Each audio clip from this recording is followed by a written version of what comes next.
That is Ripple ODL launch in Japan via SBI Remit. Can you give us the overview of that? What's happening there and the goal and the vision? Yeah, and I've been in crypto for 8 years, and I've been at Ripple for a long time. And one big learning is that some of this stuff takes time, and you gotta bring customers along. So SBI Remit was one of our first customers that used our base RippleNet product to move money between Japan and Thailand. And at that time, they didn't use cryptocurrencies and XRP. But we kept building with them. We kept talking to them about the solution, and we got the experience right. And now it's been amazing to see them migrate from a non-ODL solution only to a hybrid, and now using ODL for SBI Remit. So a big win, but again, it's patience. It's building for the long term. And again, sometimes it takes time to get the experience right. And then you also have the regulatory aspect to make sure that we're bringing the regulators along in Japan. But again, things aligned. Could have been done quicker, maybe, but I'm pretty happy with the progress. I think it's going to be a great partnership for both ends, but not only Ripple, but also for SBI Remit. Excited about the potential there. Yeah, I mean, it's just amazing. And of course, the real world problem you're solving for people where, from what I read on Ripple's website, the article, that workers who are from Philippines working in Japan can easily now send money home faster. And will the ODL or liquidity come from SBI, VC Trade, and Coins.ph? Yeah, that's exactly right. And sourcing from both exchanges, one on the origination side and one on the destination side in the Philippines. And it's interesting is that they don't have to pre-position capital. Hmm. So to get that instant experience prior to ODL, they would have to pre-position capital in the Philippines. But now they can instantly move money back and forth and provide a real-time experience for their customers. Now, days matter for a lot of people, but for remittances, a couple of days earlier to get your capital at a cheaper rate is super compelling, and it's life changing for a lot of the people that are beneficiaries of remittances. And so, it's really a passion of mine to see how the human aspect of this technology is also benefiting as well. Sure. And from what I read, also there's plans to expand and maybe create some new corridors for ODL as well in the APAC region. Can you tell us about those respective plans? Yeah, so we have a number of really strong partners in the region, and including partners in the Philippines. And where the regulation is clear for us, we want to expand in that region. Our product suite is really resonating with Asian customers for a couple of reasons. Number one, it's pretty hard to get capital in the Southeast Asian and South Asia region. They don't have the infrastructure that the US has and the UK has in terms of credit history and so forth. So we're seeing a lot of uptake there as well. And secondly, just like Japan, Thailand, Philippines, and so forth, they have proactive regulation that is making it clear of how to regulate cryptocurrencies. And so you're seeing adoption from larger financial institutions, larger corporates, and fintechs alike. It's a fast growing market. We're well positioned to capitalize on that. We had a banner year in Southeast Asia in 2020. We're following up that with great success in 2022 on the heels of the news you just mentioned with SBI remit out of Japan. Now, I think it goes without saying, with the respective SEC lawsuit and lack of regulatory clarity in the United States, are there any of your clients in the United States who are waiting for the clarity to get started in ODL to move money overseas and in some of these different corridors? Yeah, we've been using different tactics to get the experience that they want out of ODL without having to necessarily touch digital assets directly until there's clarity. So there's definitely some customers that are not interested in leveraging ODL in the United States until there's regulatory clarity. And so we're looking at a lot of different options. The US market is massive. It is very innovative in the United States as well. That's not a market that we want to turn off and wait. So we're going to look at a number of different ways to get them to get the benefits that we're seeing across the world here in the United States. It's just going to take some time for us to sort all that out. Sure. I have to ask, and I understand that certain things are going to be under NDA and for timely release. Any hints as to how you're going to go about that? Would it be through a third party, any partnerships or things like that? Anything you can let us know on that front? Well, it really is a partnership with our customers. So we've been talking to a lot of our customers to see like what kind of experience they want and how to bring that to market. So it could be a combination of partnerships, could be a combination of the kinds of licensing that we would need to provide that experience. All options are on the table, but again, we want to hear from our customers, and we want to hear what's going to make it a good experience for them. We're about removing friction. And that is really going to take a bit of a time. It's not going to be one solution. It's probably going to be a combination of a few solutions to bring that to market. Sure. And one of the things you mentioned was it takes time in bringing your customers along because they're used to the traditional system and that infrastructure has been around for so long. So for them to jump onto a new emerging technology right away doesn't sound possible. But what are the efforts you guys are doing in educating them into show them the process? And I know on Ripple's website you have American Express, Bank of America, Santander, all these different banks. How are you engaging with them to educate them and to push them along, kind of how you got SBI Remit to move along with this? Yeah, it's a excellent question. And I will say, starting from our founder Chris, he's very patient, and his companies have been ahead of the market for a number of years because he believes in building and bringing folks along. And we have a very strong regulatory team that is working with regulators across the world to educate them on the benefits of digital assets and blockchain technology. We have touch points with our customers from Santander to other large banks to bring them along on the journey.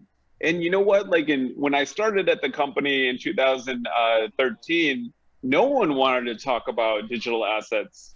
Sure. It was almost a dirty word. And now, the news in the market is incredible. I mean, Goldman Sachs contemplating a Bitcoin ETF, Tesla holding cryptocurrencies on its balance sheet, Square going full hog into crypto. It's a completely different market. And what's important is that we've been laying the tracks and we've been building the infrastructure so that now we're having a lot of our customers come to us and say, listen, we weren't interested a couple of years ago, but now I'm seeing the benefits and it's starting to click. How can we use Ripple for more than payments? And that's been really interesting product feedback that we've been incorporating into our plans going forward. Sure. So I want to ask you about the recent article you penned about tokenization and on the XRP ledger, NFTs, stablecoins, CBDCs. Can you give a snapshot of that, and what is Ripple currently working on to move in that direction, in addition to payments and things like that? Yeah, I'm really excited to continue to partner with one of my favorite people, Monica, who's leading RippleX, and I'm leading RippleNet, and we share a vision about tokenization. And when we both got started at Ripple years ago, the unique thing about the XRP ledger was that you could tokenize all sorts of different assets. And early on, we had gold, tokenized on the XRP ledger. We had Bitcoin, tokenized on the XRP ledger, and so forth. And what's changed is not that that wasn't possible back then, but there was a certain sequencing of things that needed to happen. Folks had to become comfortable. Some of the great points you brought, folks had to be brought along on the journey. But in my opinion, I feel like almost every asset that can be tokenized will be tokenized in the future. Both assets that we know about today, like fiat in the form of stablecoins, but assets that we haven't dreamt up yet in the case of new exciting types of NFTs. And we want to be positioned, and we have the technology both through Ripple and also the decentralized XRP ledger to execute that. And so that is going to only accelerate. Again, like part of it is folks have to be comfortable with this new technology, but when it clicks, I think it's going to be a race. And you're already seeing, I mean, how many new companies have you seen in the last, several months, not, in the NFT space alone? So, there was a time maybe 6 or 7 years ago where I could name all the people in crypto. And now there's several a day that are coming up. And that's really exciting to me. But again, it's really around this idea about tokenization and making these tokenized assets liquid or fungible. And I think that's, we're well positioned to execute on that vision. So specifically for NFTs, I'm waiting to build an NFT on the XRP ledger because I don't want to pay Ethereum gas fees, right? Which are ridiculous. So I don't know how much you can share here, but what's the timeline? And are you partnered with, like, let's say the Raribles and the OpenSeas to get the XRP ledger as a platform to do this? So I don't have to wait forever. I don't have to pay high fees. What's the timeline?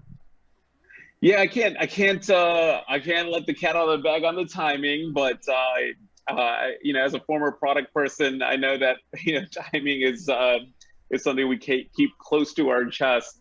But I think you'll expect to see more on the side chains and other infrastructure projects that we've already talked about. I think David Schwartz, our CTO, has some articles out there about the architecture of the technology.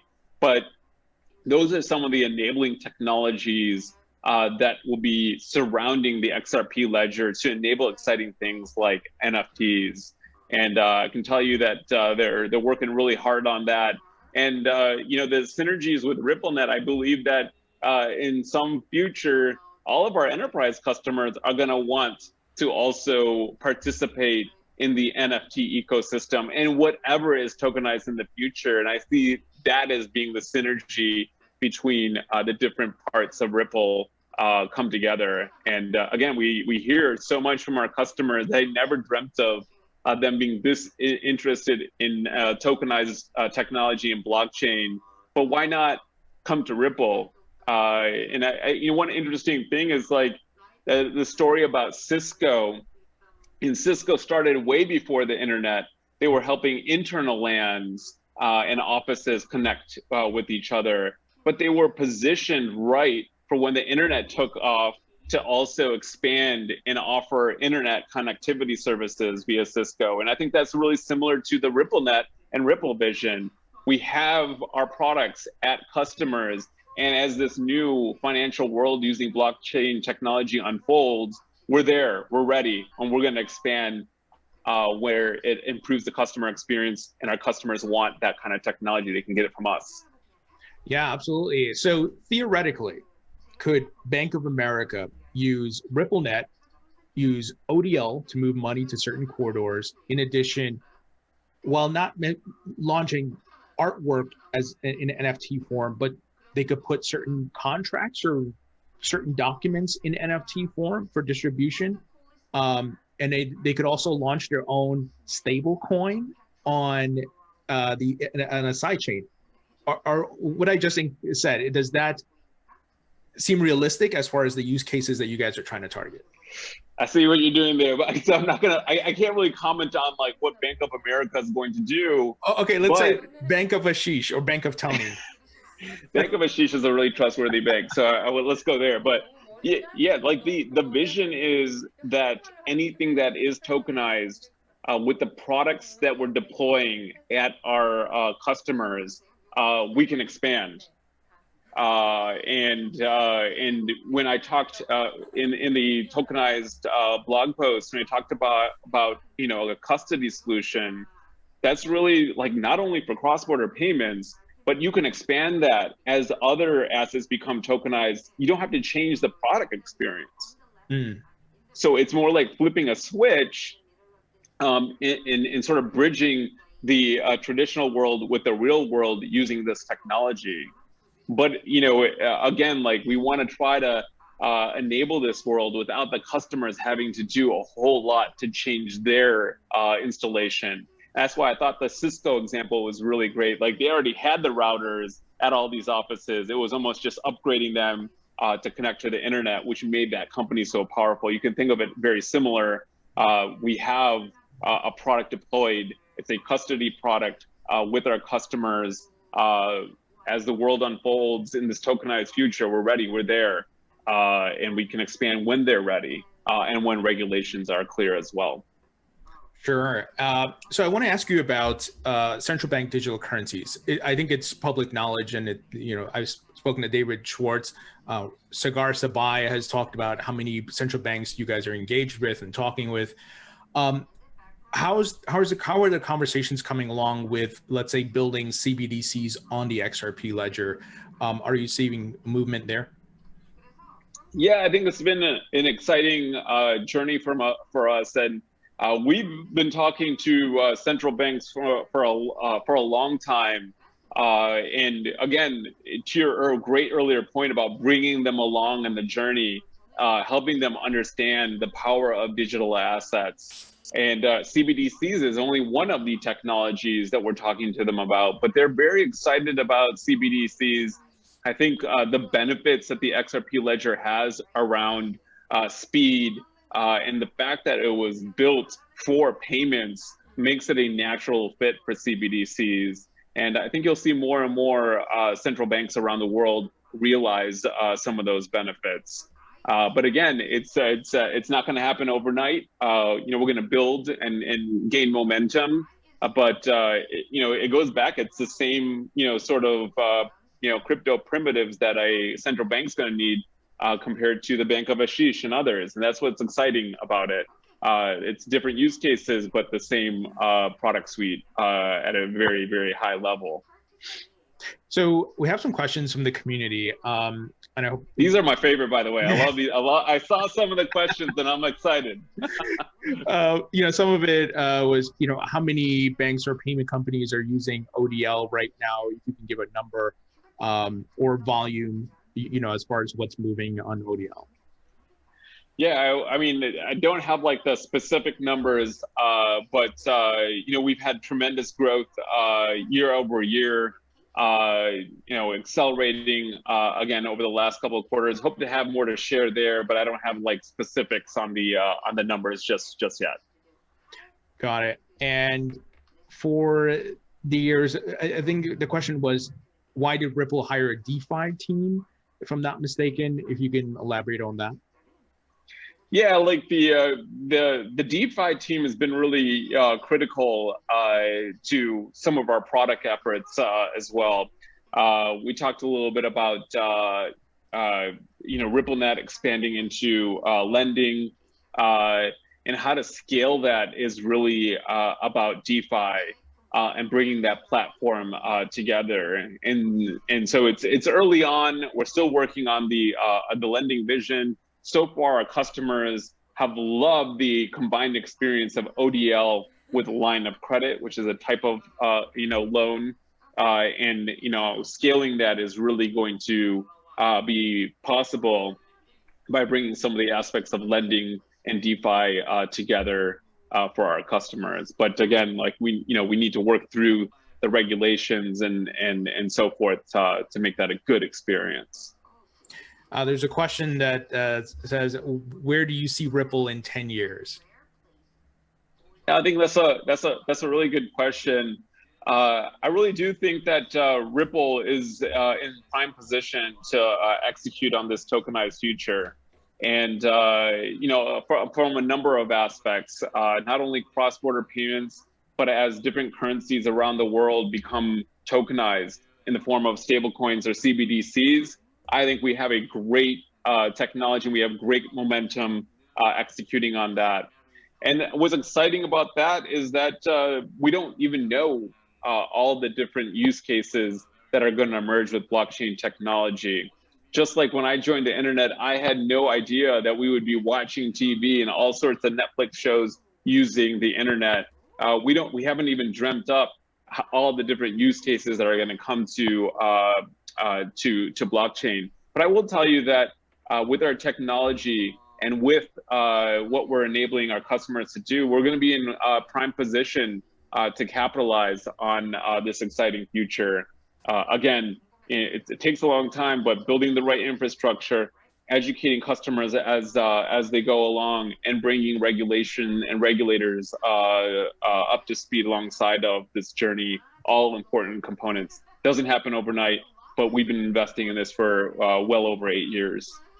So let's talk a bit about crypto regulations. Obviously, the entire crypto market, all different projects and companies are waiting to see what's going to come out of Congress or the SEC in particular. What has Ripple been doing to help educate regulators? I remember, if I'm not mistaken, you guys opened an office in DC. Was that part of the strategy? And are you working with other crypto companies to get Congress, get these regulators up to speed and what's happening, not just in the United States, but globally in the movement of blockchain and crypto? Yeah, I've been really happy with on a global level what I've seen from regulators, and especially the emerging markets. I think they realize that way back in the 90s, the United States benefited greatly from being a proactive thought leader and creating the proper regulation for the internet. And now you've seen, like, most of the top internet companies are based in the United States. And I think it started with, they were the first ones, the United States was the first ones to lay out that regulation in a bipartisan effort with, former President Gore and Bush and others. But that's not happening today with crypto. You are seeing the emerging markets lead the way. I think they look at this technology as a way to leapfrog a lot of the developed countries that are slower to act. And I think that's a mistake. But I'm pretty confident that the regulators in the United States will create proper regulation to enable the next generation of innovation and help companies in the United States like Ripple, like Coinbase, and others thrive and succeed. I think it's a missed opportunity if they don't, and I'm pretty confident that they're going to realize that and get up to speed real quick here. So I know you can't talk about or go through too much details about the lawsuit. Do you feel that Congress may have to step in here and readjust what the SEC is doing, because they seem to be almost stuck in their ways and using an 80-year-old Howey test, which just seems kind of ridiculous against digital assets and crypto? What are your thoughts on the SEC in particular and what needs to happen there? I have a lot of confidence in the court system in the United States, and ultimately it's really up to them to decide and make the decision on the SEC case with Ripple. But again, I have a lot of confidence that the facts are going to make this a pretty clear case, and the judge will ultimately decide on the ruling. The judge in the courts will ultimately decide on the ruling. But again, I think I think that the United States will definitely realize how big of an opportunity this is. At the end of the day, it's good for innovation, it's good for business, it's good for the United States to have a proactive point of view on regulation with new technologies, everything from green energy to blockchain, just like they did with the internet. It had a lot of positive impact on the U.S. from a number of different fronts, both financially, but also business-wise and so forth. So let's switch gears and talk about the crypto market as a whole. Obviously, we've had a run up to Bitcoin to about 64,000. Altcoins followed. Then we had a steep correction, and now we seem to have a breakout. What are your thoughts on the market movements? Not price predictions, but rather, do you see us? There's another rally, another bull run left in this cycle. I don't know if there's another bull run left in this cycle. I do know that I am super excited about all the interesting projects that I'm seeing out there. I do remember in 2017, I wasn't excited. I was thinking that there's a lot of scams out there. Where's the real use cases? I think in 2021, there are so many interesting projects. I don't even have time during the day to go and review them. And it's just a passion of mine to keep up to speed. So what's real about this is that I think there's legitimate value being created, not only from Ripple products, but from the entire ecosystem. I think that there's a whole bunch of different blockchains out there now that are going after new use cases, from creator economies, payments in the case of the XRP ledger, smart contracts and DeFi with the Ethereum ecosystem. I think that's awesome. I think we should applaud what's going on globally. Even central banks thinking about holding cryptocurrencies, whether it's Bitcoin or other crypto assets. That is great for the entire crypto ecosystem. It's becoming more stream. It's becoming properly regulated in a number of different jurisdictions. That's what we should want. We should applaud that. And I'm pumped. I'm pumped for 2021. I'm pumped for 2022.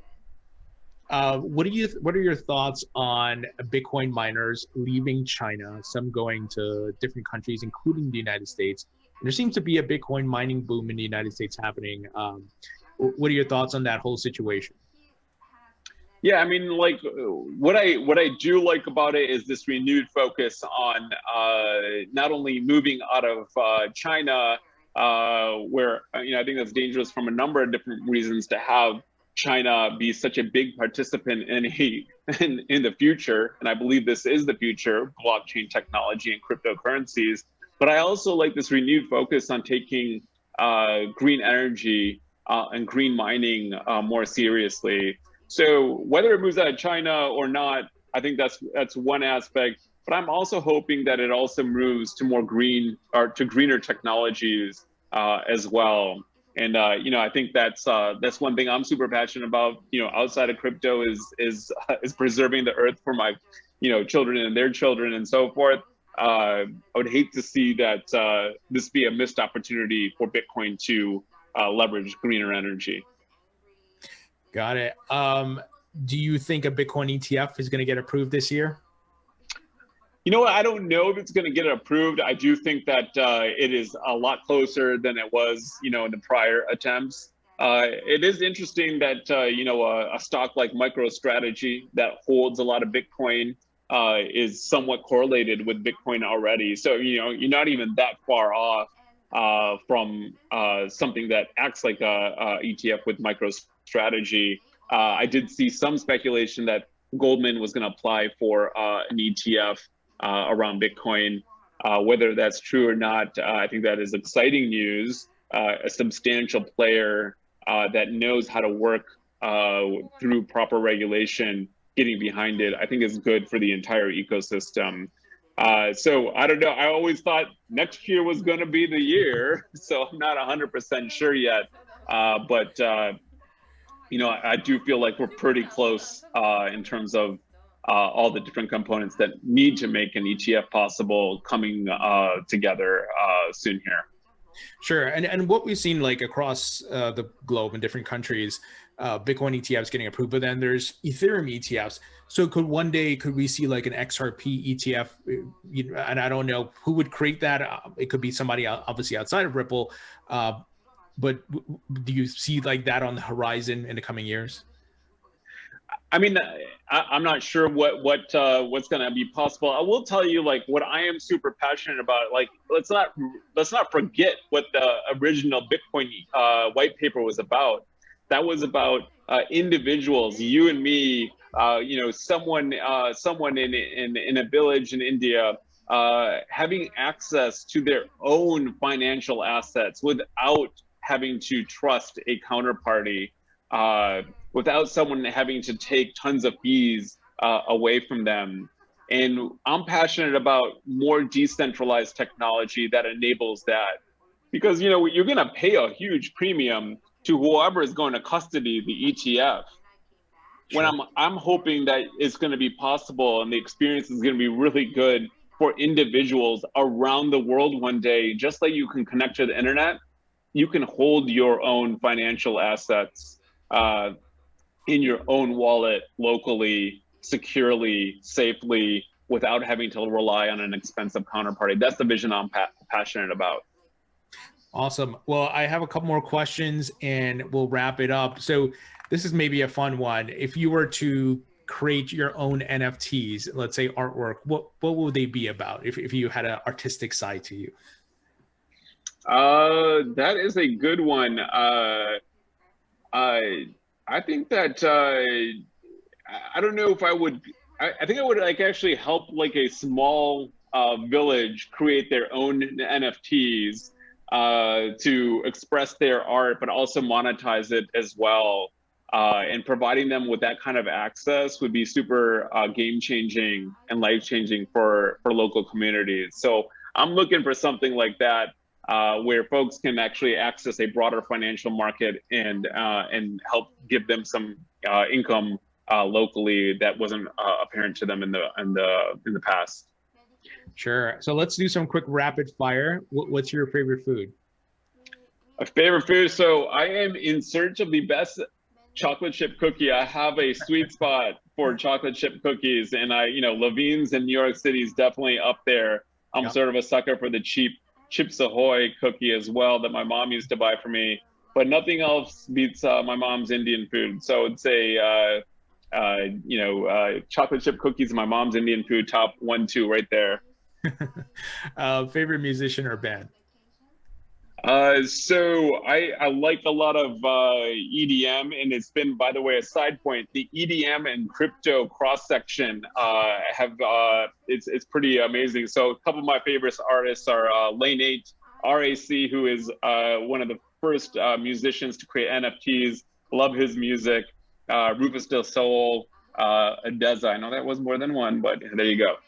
Cool. Favorite movie? Favorite movies, Back to the Future.